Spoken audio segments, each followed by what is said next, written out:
Why Lil Bro? Oh, good question. They don't understand it, but we can never plan it,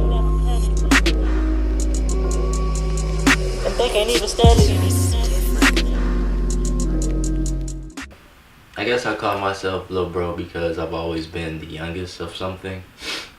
I'm childish and I'm handsome. I know you're tired of the stress. It's gonna pay off one day. So we blowing it in UK. It's just different. And we own up our own space. And they don't understand it. Growing up, I'm the youngest of three. I was double promoted from like 6th to 8th grade. I did not go to 7th grade, and so I was always the youngest in class. My dad is a coach, and we all played ball growing up, and I was always the youngest on the team. And of course, I'm from Dre Road, and he coached throughout the whole hood, and everybody from the hood, from the east side to the west side, but especially 8400 block, or anywhere from Greenfield to Evergreen down Dre Road. You played for my dad, you know my dad, and everybody called my dad Coach. And I look just like him, and so they called me Lil Coach. And sometimes they would call me Lil Bro. And so I'm just used to being like the Lil Bro of my family. I'm used to hanging around like OGs and big homies, so I've always been like the Lil Bro. I know I'm 25 now, but I remember watching a Pac interview one day, and he's someone that's like, he's like almost one of my spirit guides, which is weird. Don't put me on that, I guess Pac wasn't tripping. Now mine did exactly what he said. They did. Don't even know our own soul. Don't know shit about where we came from. So how to know which way to go? All I see is what they wanna see. A bunch of clueless slaves. Even the celebrities. And I was born with my teeth. Struggle was my main man. Fairfield still see the dirt on my hand. And I have a real strong connection with Pac.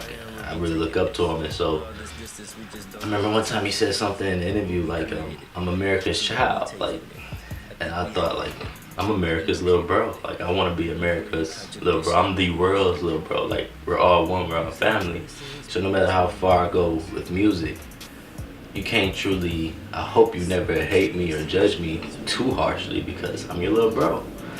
And so it's always gonna be Lil Bro. Sometimes you may hear me say Cell Bell, but Cell Bell is kind of like an alter ego name back from like my jugging in the street days and hustling days. That's what this tape is. It kind of reveals a whole different side of me. I kind of gradually introduce that I'm not only about hustling and only about making music about streets and pain and struggle. I switched from my last EP, SCS1, was about love. And growing up, I've listened to music my entire life. People I used to look up to was like Maze, Frankie Beverly and Maze, Drew Hill, Sade, Lauryn Hill. And Lauryn Hill has this amazing album, The Miseducation of Lauryn Hill.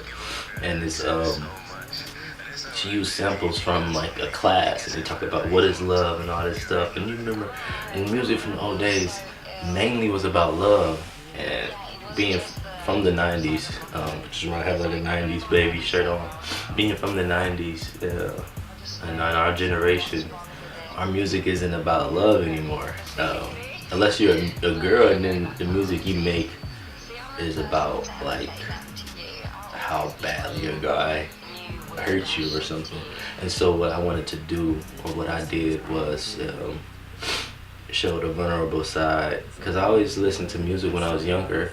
I'm like, man, these guys are really in love. All this music would be like, baby, please, I did you wrong, and baby, I need you back, and I love you, and all this stuff about love. I used to think it was really intense. I grew up and became like a dog or whatever, and I thought it was pathetic. And then I got hit with the love bug, my last previous relationship, and so I'm like, okay. And so this is like a pickup from that. The SCS1 was more so about the feeling of love. I'm in love with this amazing person. And then so SES2 is the aftermath of that. And so like you have this. One thing I love about art is that you have the freedom to vent. No matter the vent about anything. It could be outdated feelings you're venting about. No matter what you're venting about, you have the go ahead. You have the freedom. You have the privilege and the honor to make your art about whatever it is, and no one can say diddly squat from your present life about your art. And so this art is more so about the aftermath of being in love. It's about losing that love. It's about recognizing that you still have areas in your life where you need to change and grow. It's about letting go and accepting. It's also about, and I still give you bits of the old me in there. On every tape I try to make at least one rap song, because I've noticed, or if you notice, I do a lot more singing now. I've actually been singing since I was like, I don't know, 5 or 6, because my mom and dad are both deacons. I grew up in a church. I'm more so spiritual now, but I grew up very religious, and I grew up in the church, and we were like forced to be in the choir. And so like I grew up in the church, and I was like a tenor my whole life. And so I grew up singing my entire life. I used to secretly sing in the shower or anything, and I used to like try to sound like other artists just to mock them and make other people sing just so I could have an excuse to sing. And somewhere along the line I lost my voice due to fear, and that's what fear can do. Fear can snatch a lot from you.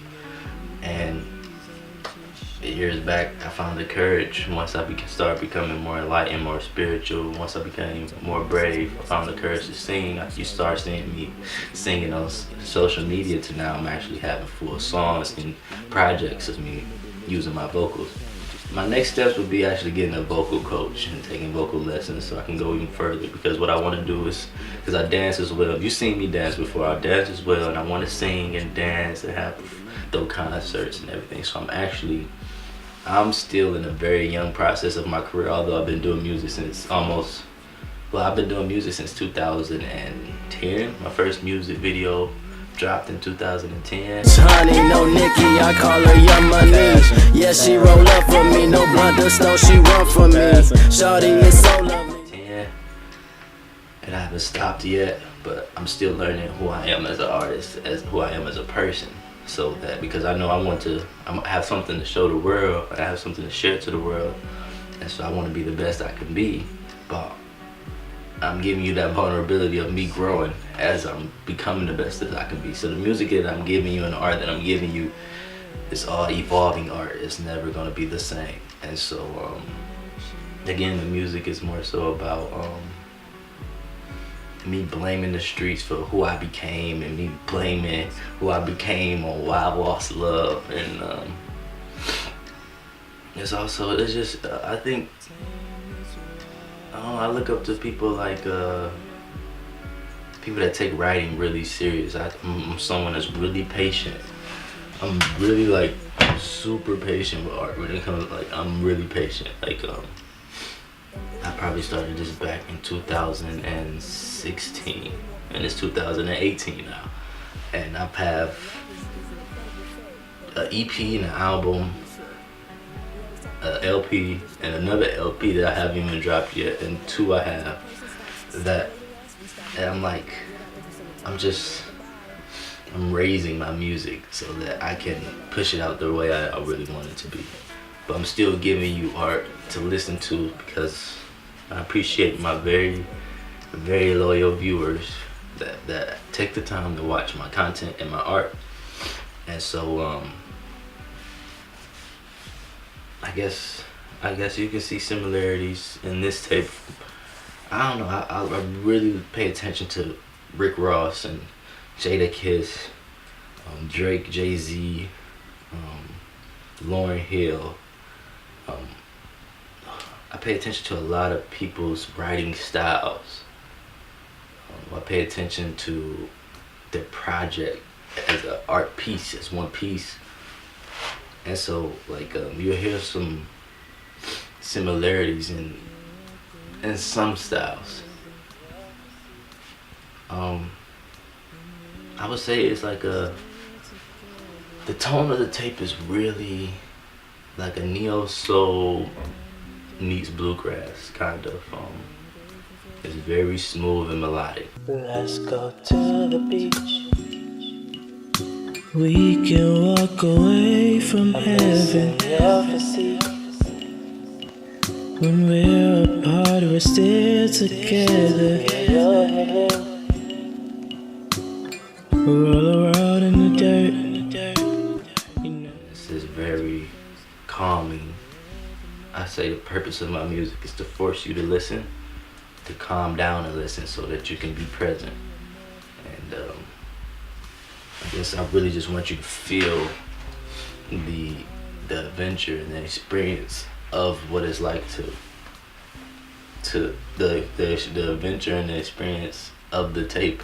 Because when you listen to like when a new mixtape come out or a new album, it's like an experience. It's like going to the movies. You listen to it from start to finish, and you're like, as soon as the first song starts, you're inside of their art, and you just experience their world. So that's the main thing. I try to give you a storytelling vibe, to where it's like, okay, I'm gonna listen, I'm gonna experience this, and I really will, almost to where you're watching my song. That's why I want you to picture watching my song. I use a lot of audio from movies, from legends, and from just my personal heroes that mean a lot to me, and coexist with the song, because some of the songs have like triple meanings. My favorite songs would be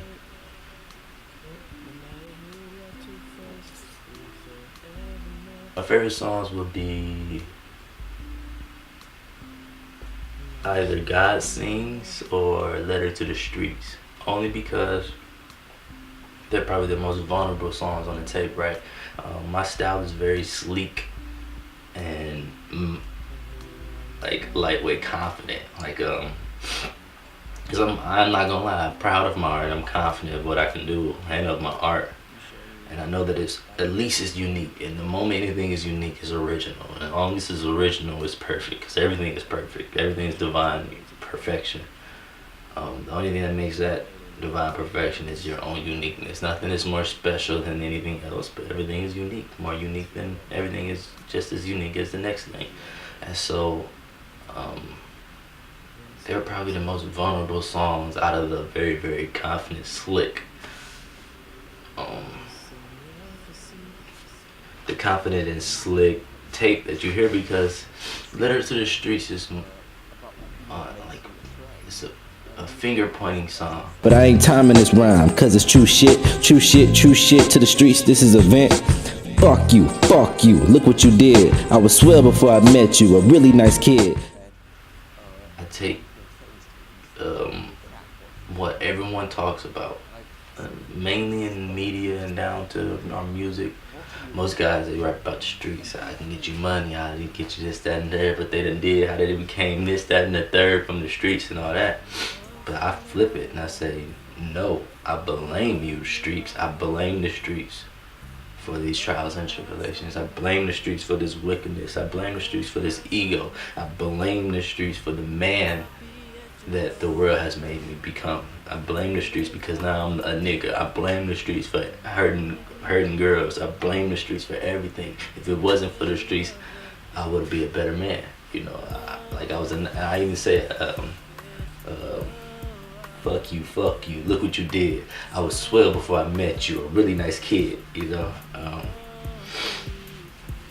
It's really one of those. I'm gonna give you a little bit of it. I'm from Joy Road, exit 9, the scudded part, and from there my mom was molded to swim with sharks. So pretty much I'm saying like, I am from Joy Road, exit 9, the scudded part, like the scud zone. That's where I'm from, that's where I laid, and that's where I made money too before. And so I'm saying, the moment I touched down there, my mom was then molded to swim with sharks. So like the other hustlers, they're my brothers now, but them other hustlers, they taught me The streets taught me. They are a part of the streets. They taught me to hustle, to jug, to be the nigga, to be a dog, you know, to be a Detroit nigga, to be a Joy boy, to be a slap face, you know what I'm saying? And so, it's saying I'm from Joy Road, exit 9, the scudded part. And from there my mind was molded to swim with sharks. It done fucked me up, all the bucks and all the hating, all this giving. Instead of receiving Nathan, so sick of the insta feeds and expectations. Don't know who to trust or who to fuck, so I pray for patience. I was taught hard to break hearts and jump crispy, not a little bell, just a little riser. I'm getting picky, no longer believing MOB. It's too iffy, still thinking back on how my ass should've cuffed Kipsy. Oh really, it's so many. I should've wiped plenty, and the ones I get them rings to, I wouldn't give pennies. Up from Joy Road, exit 9. The hustle part, where we trust you and serve all, even at dark. They don't tell you the aftermath and effect it has. With a D-boy mentality can manifest. Self-doubt for a custo, that's what it is. The streets promised me lavish living and told fibs. And what you ain't know, you think with a lip and feel like shit and get set up by nothing, dusty, filthy ass bitch. And so like, I'm just saying like, yeah, the streets, fuck you. Like, you got me set up, you got me robbed, you had me stressing, you had me, I've had bad work, I had like, there's good and bad in the streets. I'm saying fuck you for all of it, you know. And you get a lot out of that song. And like I told people, I always look up to like I borrow the Godfather's way of teaching. Godfathers show you their way of life so that you can, they don't promote their way of life. They show you it so that you can see the ugliness of it and know that that's not the route to go. I'm giving you the street life, but I'm giving you the ugly of it, you know. And so the other song, God Sings, is another favorite because I was down and out when I wrote that song.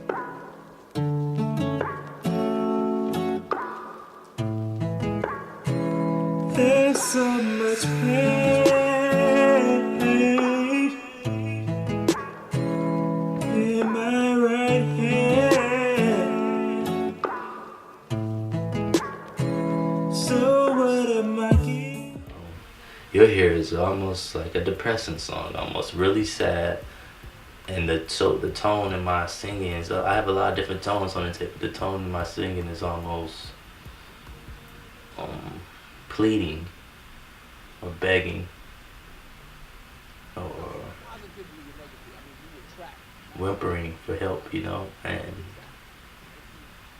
it just takes I believe in all of us we have this thing called God or a higher self, a spark, a divine spark, and that's our true nature. And we're all a part of this thing, whatever that is.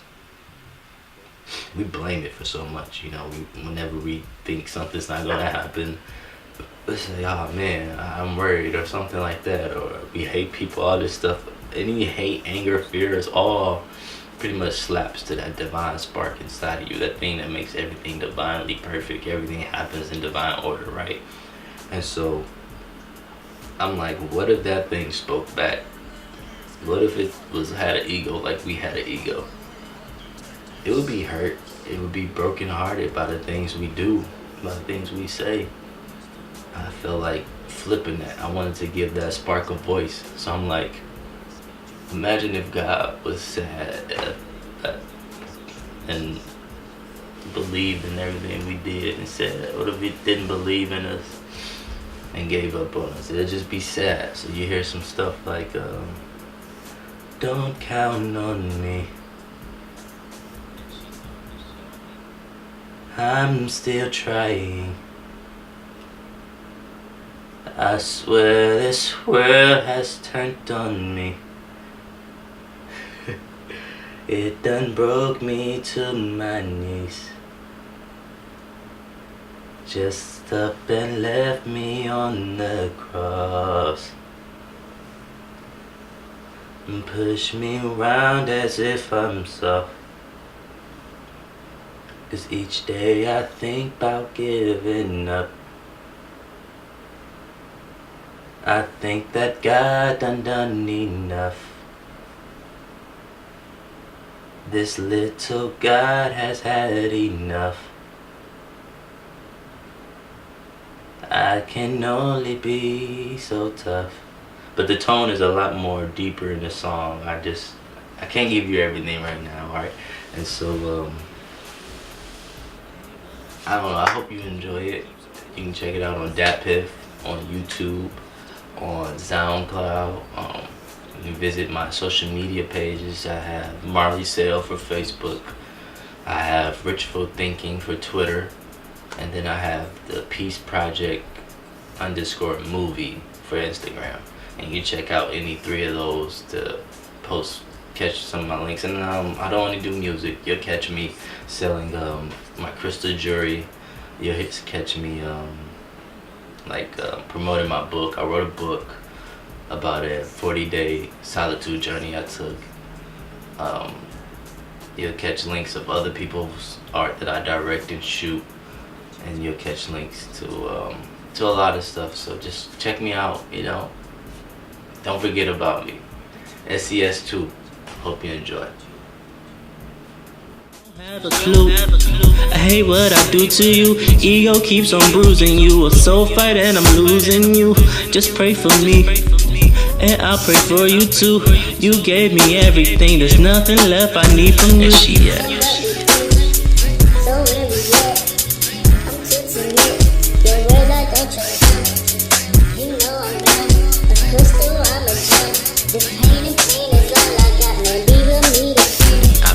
No queen, I'm certain. Once told me that I'm so worthy. I know you hurting, but can't deny. Through the facade, you still see you right here in my third eye. So here's what I'll do. I'll ride for you. Work hard to change my changing moves until I want with you. Work hard to change my changing moves until I want with you. Persistence, to be consistent. That's all I got left.